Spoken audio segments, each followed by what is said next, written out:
नमो नमामि। ओम श्री कृष्णोभ्यं नमामि। ओम श्री शरिषाधयं नमामि। श्री कृष्ण गोविंद हरे मुरारी, हे नाथ नारायण वासुदेव। श्री कृष्ण गोविंद हरे मुरारी, हे नाथ नारायण वासुदेव। एकमात्र स्वामी सखा हमारे, एकमात्र स्वामी पिता हमारे, नाथ नारायण वासुदेव। श्री कृष्ण गोविंद हरे मुरारी, हे नाथ नारायण वासुदेव। राधे कृष्ण राधे राधे राधे कृष्ण। ओम श्री परमात्मने नमः। ओम श्री परमात्मने नमः। ओम श्री हरि नारायणाय नमः नमः। ओम श्रीमद्भागवत गीताय द्वितीयो अध्याय आरंभयं करोति च। ओम प्रवशाध्ययं प्रदक्षतभ्यं नमामि। कर्मानद्यं च यो विद्धि विदभाव्यं बलेस्त कदाचनः, माभ्यं कर्मानधुब्रभ्ये निदसांख्यचायस्य कर्माणि। तेरा कर्म करने में अधिकार है, इसको कर्म फलों को नहीं, इसलिए तू कर्मों के फल को हेतु मत और तथा कर्म करने में आसक्त ना हो। अर्थात भगवान कहते हैं कि तेरा अधिकार सिर्फ कर्म करने में है, भोग अर्थात फल का भाग तेरे हाथ और तेरे हाथ में नहीं है। तू कर्म सिर्फ और सिर्फ कर्म कर सकता है, फल क्या मिलेगा इसकी तू चिंता मत कर, और तेरे हाथ में भी नहीं है। योगस्थं कुरु कर्माणि संख्यं सत्त्वधनंजयं, सिद्ध सिद्धयुषमा भूत्वा संभोगं त उक्ष्वते। अर्थात हे धनंजय, तू आसक्ति को त्याग कर तथा सिद्धि और असिद्धि में समान बुद्धि वाला होकर योग में स्थित हुआ कर्तव्य कर्मों को करा, समस्त को योग कहलाता है। अर्थात हे अर्जुन, तू आसक्ति और शक्ति को शोध दे, क्या उचित है क्या अनुचित है उसको भी त्याग कर दे। तू सिर्फ क्षत्रिय धर्म का पालन कर, और तेरा क्षत्रिय धर्म कहता है कि तुझे रणभूमि में युद्ध करना चाहिए। ये तेरा क्षत्रिय धर्म कहता है, इसलिए तू युद्ध कर। दुरीणं महावरं कर्मं बुद्धधोग धनंजयं, बुद्धतो शरणमिक्षामं कृपणाफलं तहेतवः। इस समदत्व बुद्धि योग में साकाम कर्म अत्यंत ही निब्र श्रेणी का है, इसलिए हे धनंजय, तू समृद्धि में रक्षा का उपाय ढूंढ, अर्थात बुद्धि योग का ही आश्रय ग्रहण कर, क्योंकि फल के हेतु करने वाले अत्यंत दीन हैं। अर्थात जीवन में कर्म का जो भाव होता है, कर्म का जो प्रभाव होता है, सबसे अधिक होता है। हम सभी जो जीवन में अपने अपने कर्म करते हैं, कर्म का नित्य कर्म है। नित्य कर्म क्या है? भक्ति कोई कर्म नहीं है, कर्म है जो हम जीवन प्राप्त हुआ है, वो हमें कर्म करना है। आसक्ति का त्याग करके भक्ति का अक्षण धन धन हृदय में वास करके भगवान की नित्य भक्ति करनी है। और इसके साथ में भक्ति करनी है कि हे प्रभु, आप मेरा सदा मार्गदर्शन करें और मेरे द्वारा जो अधिक जो भी अपराध हो क्षमा करके मेरा सदा निमित्त मार्गदर्शन करते रहिए। कर्मजं बुद्धिया युक्ता हिम कर्मं फलत्तमनीषणः, जन्मध्यामोपदं गक्षत यथा तमामयम्। क्योंकि समृद्धि से युक्त ज्ञानीजन कर्मों से उत्पन्न होने वाले फल को त्याग कर जन्म रूप बंधन से मुक्त होकर निर्विकार परम पद को ही प्राप्त होते हैं। अर्थात जो परम पद को, जो काम लोभ मद अहंकार को त्याग देते हैं, और जो सत्य स्वरूप है, जो परम सत्य है, सत्य सच्चिता आनंद, जो सच्चिदानंद को परम सत्य को समझता है, जो परम सत्य है और जो उसकी शरण में चला जाता है, उसको ये मनुष्य देह का सदमार्ग में लगाकर भगवान की भक्ति मालिन्य रूप में वृक्ष हो जाता है। उसका ही भगवान कल्याण करते हैं।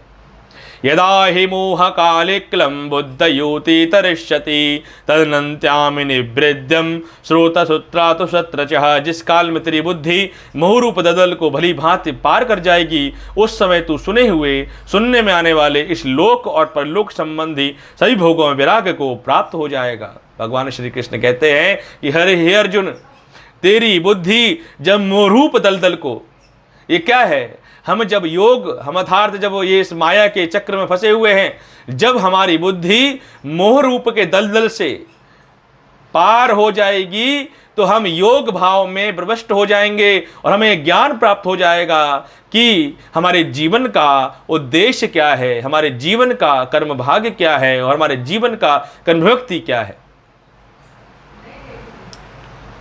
श्रुति विप्राणता यदा शस्त्यातिजाय निश्चल संबंध्याम बचलाय बुद्धि स्तात शोकयस्यति। भली भांति भांति भांति के वचनों से सुनने से विचलित तेरी हुई बुद्धि जब परमात्मा को अचल और स्थिर ठहर जाएगी तब तो योग प्राप्त हो जाएगा, था तेरा परमात्मा से नित्य संयोग हो जाएगा। जब तेरी बुद्धि स्थिर हो जाएगी, अर्थात स्थिर का मतलब जब तेरी बुद्धि को समझ में आ जाएगा कि सत्य क्या है, तब तू भगवान की शरण कमलों को समझ पाएगा और भगवान को समझ पाएगा, परमेश्वर को समझ पाएगा और ये समझ पाएगा कि जो भी मेरा जीवन है, जो मैं कृत्य करने जा रहा हूं, ये भगवान की मर्जी से ही होता है। इसलिए मनुष्य को अपने सर्वधर्म का पालन करना चाहिए। अर्जुन वाच स्त्रज्ञं प्रगश्यं च भाष समस्त केशवः स्तति किम प्रभाषेतम किमासीतम व्रजते किमम।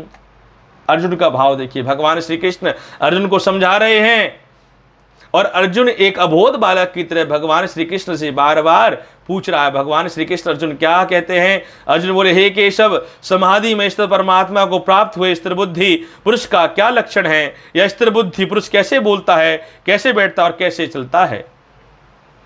भगवान श्री कृष्ण जी कहते हैं, हे प्रभु, आपने स्थिर बुद्धि का तो बताया, इस समाधि भी बता दी, लेकिन इनके प्रभाव क्या हैं, इनके लक्षण क्या हैं, इनका मुझे आप बताइए। जैसे कि किसी को ज्वर हो जाता है, बुखार, तो उसके लक्षण हैं, टेम्परेचर बढ़ जाता है, खांसी होती है तो किसके डॉक्टर के पास जाते हो?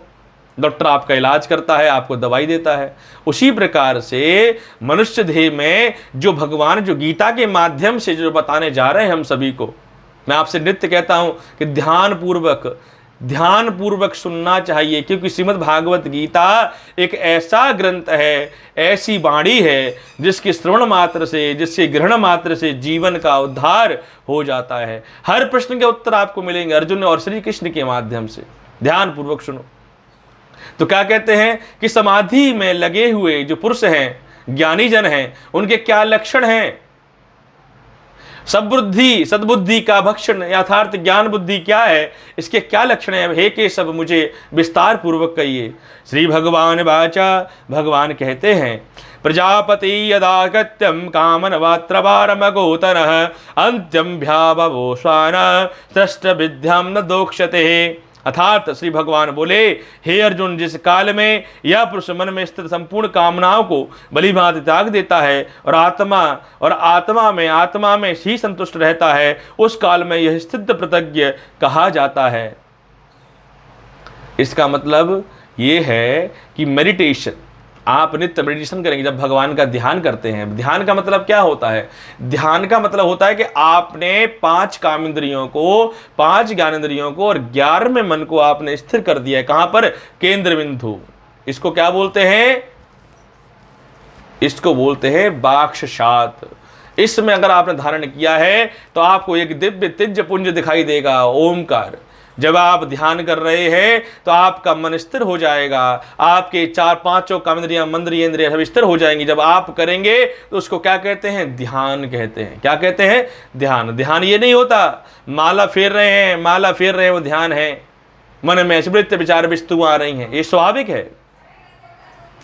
ध्यान करना इतना आसान नहीं होता, ध्यान करना बहुत कठिन, इसके लिए अभ्यास की आवश्यकता है। आप डेली नित्य सुबह प्रातः काल उठ के जहाँ पर शयन काल में सोते उठते हैं, उसी स्थान पर प्रातः काल में भगवान का ध्यान करें। किसका? ओम का। ओम का ध्यान करें। अपने ध्यान को अपने स्वर में केंद्रित करें, फिर उस स्वर को धीरे सांस में केंद्रित करें। समय लगेगा। तो जब समय लगेगा, मेडिटेशन आप करेंगे तो आप देखेंगे कि आपका ध्यान लगना, एकाग्र ध्यान लगना आरंभ हो गया है। वही ध्यान कहलाता है, वही आपकी समाधि कहलाती है। दुक्तेनम ददाग्रब्बम सुखेतु पितब्र इस्प्रवः विरज्ञामवयम क्रोधम इस्ततानक्त मुक्षते। अर्थात दुखों की प्राप्ति होने पर जिनके मन में उद्वेग नहीं होता, सुखों की प्राप्ति में सर्वथा निष्प्रभा है, तथा जिनके राग भय और क्रोध नष्ट हो गए हैं, ऐसे उन्हें स्थिर बुद्धि कहा जाता है। अर्थात भगवान क्या कहते हैं? भगवान कहते हैं देखो हे अर्जुन, देखो स्थिर बुद्धि क्या होती है। आज मैं आपको श्री कृष्ण भगवान के माध्यम से, अर्जुन की श्रीमद् भागवत गीता के माध्यम से भक्त की पहचान बताता हूं, और जो सिद्ध पुरुष है उसकी पहचान बताता हूं। वो क्या पहचान है? सिद्ध पुरुष वही होता है जिसको कभी क्रोध नहीं आता, पहली बात। दूसरी बात, सिद्ध पुरुष योगी वही होता है और भक्त वो होता है जिसको कभी क्रोध नहीं आता और जिसके मन में काम लोभ मद अहंकार नहीं है, जिसका चित्त शांत रहता है और जो सारी अवस्थाओं में सम रहता है। अर्थात सुख दुख गर्मी बरसात इत्यादि जो सारी अवस्थाओं में सम है, जिसको दुख की अनुभूति नहीं होती, जिसको सुख का कोई भाव नहीं होता, जिसको सारी अवस्थाएं सम हैं, जिसको दिन और रात्रि भी समान लगती है, वही क्या सिद्ध पुरुष कहलाता है। वो क्या कहलाता है? सिद्ध पुरुष कहलाता है। आप जिसको कितना मर्जी प्रभोग कर लीजिए, उसको कभी क्रोध नहीं आ सकता। वो सिर्फ और सिर्फ अपने अर्ध परमेश्वर अर्थात अर्थ भगवान का ध्यान करता रहता है, जिसको हमेशा सिर्फ और सिर्फ भगवान का स्मरण अर्थात भगवान का ही चित्त दिखाई देता है, वो सिद्ध पुरुष कहलाता है। इसलिए हमेशा मैं कहता हूं एक बात कि 24 घंटे का चक्र भगवान ने बनाया है पृथ्वी लोक पर। 24 घंटे क्यों हैं? 23 घंटे क्यों नहीं हैं?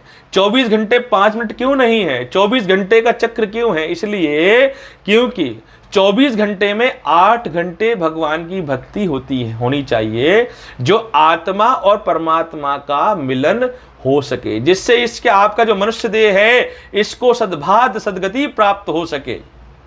8 घंटे आपको शयन के लिए मिलते हैं, जिसमें आप शयन काल कर रहे हैं, जिसमें आप भगवान के स्मरण भाव से विभक्त होकर आप आनंदित हो सको शयन काल के लिए।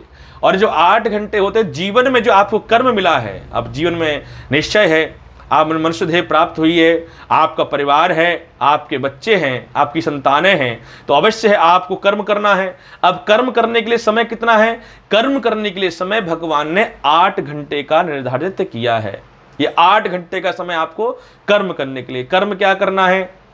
आपको अपने पुत्र पिता दादा परदादा माता पिता इन सब के दायित्व का आपको निर्वहन करना है, व्यवसाय कर्म करना है, नौकरी पेशा इत्यादि आपको करना है। ये कितना समय है? 8 घंटे का समय है। सिर्फ और सिर्फ 8 घंटे आपको करना है। उसके बाद में 8 घंटे रात्रि शयन और 8 घंटे भगवान की भक्ति। आप जितने भी लोग मेरी इस बात को सुन रहे हों, मैं आपको डॉक्टर कितनी गारंटी देता है? 50% की गारंटी देता है। जब किसी ब्राह्मण के पायो कैसी गारंटी देता है? 50। ठीक है, मैं कोशिश करूं, लेकिन मैं आपको 5 नहीं असंख्य मतलब समझते हैं, मतलब जिसकी कोई गिनती नहीं, उतने % की आपको मैं गारंटी देता हूं। अगर आपने निश्चल निष्काम भक्ति निस्वार्थ भक्ति आपने अगर 8 घंटे की जगह सिर्फ 4 घंटे 5 घंटे भी धीरे धीरे समय बढ़ाइए एक साथ में, वो तो अधिक है, एक साथ में इतना आसान नहीं होता। वामप्रस्थ जीवन में ग्रस्त जीवन में भगवान की भक्ति करना इतना सरल नहीं है, माया आपको घुमाएगी। इसलिए आपको धीरे धीरे समय बढ़ाना है। पहले 1 घंटा, फिर 2 घंटे, फिर 3 घंटे, फिर 4 घंटे, फिर 5 घंटे। जैसे जैसे समय आपका बढ़ेगा वैसे आप देखेंगे कि आपको आनंद की अनुभूति हो रही है, आनंद की अनुभूति हो रही है, तो आपको आनंद की प्राप्ति होगी, आपको सद्गति प्राप्त होगी, आपका मन भगवान की ओर अग्रसर हो जाएगा, माया का जो भाव है आपसे शिथिल हो जाएगा। माया आपके ऊपर प्रकोप जो माया करती है, जो मेरी महामाया योग निद्रा योग माया है, जो सबको मोहित करती है, पूरे संसार को मोहित करती है, आप देखेंगे कि धीरे धीरे उसका आपके ऊपर से प्रभाव होना कम हो जाएगा, आपको संतुष्टि मिलना आरंभ हो जाएगी, आपके मन में कभी क्रोध नहीं आएगा, अहंकार नहीं आएगा, दोष नहीं आएंगे, आप सबका हित चाहेंगे। ये प्रभाव है। इसलिए मेरा आप सभी से अनुग्रह है कि नित्य भगवान की भक्ति करें, अपने मन से हृदय से काम लोभ मद अहंकार का नाश करें, क्योंकि भगवान की भक्ति सिर्फ और सिर्फ घंटा बजाने से नहीं प्राप्त की जा सकती। भगवान की भक्ति हृदय से होती है, और भगवान की भक्ति हृदय से करेंगे। अब आपके कमरे में एक उदाहरण मैं आपको देता हूं। आपके कमरे में एक सिंगल बेड पड़ा है, तो आप ही सो सकते हैं।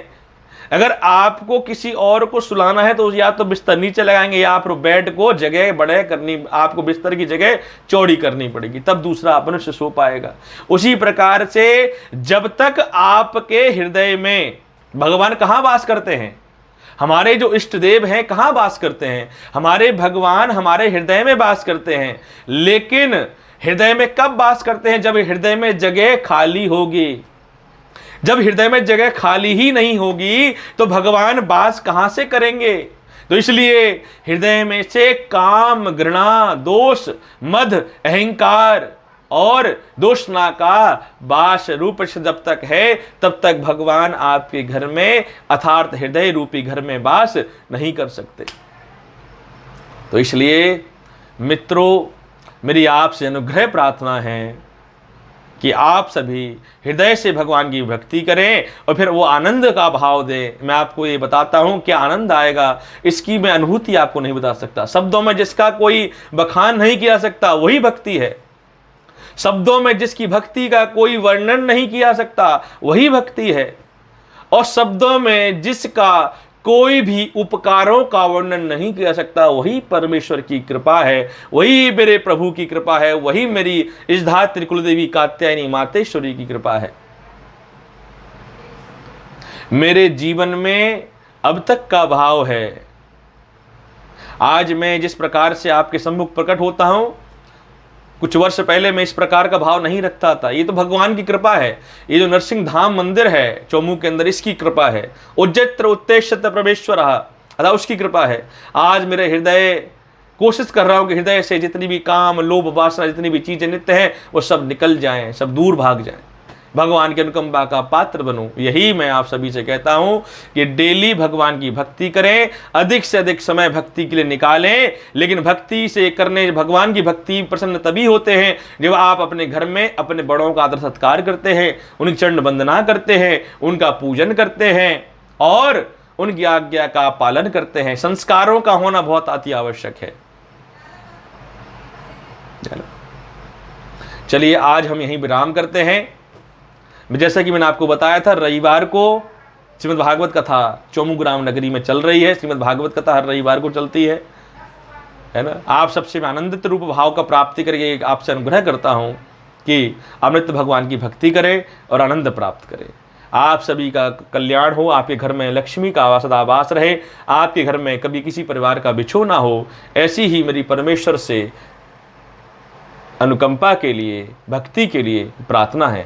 जय श्री राधे, जय श्री राधे, जय श्री राधे। आप सभी का कल्याण।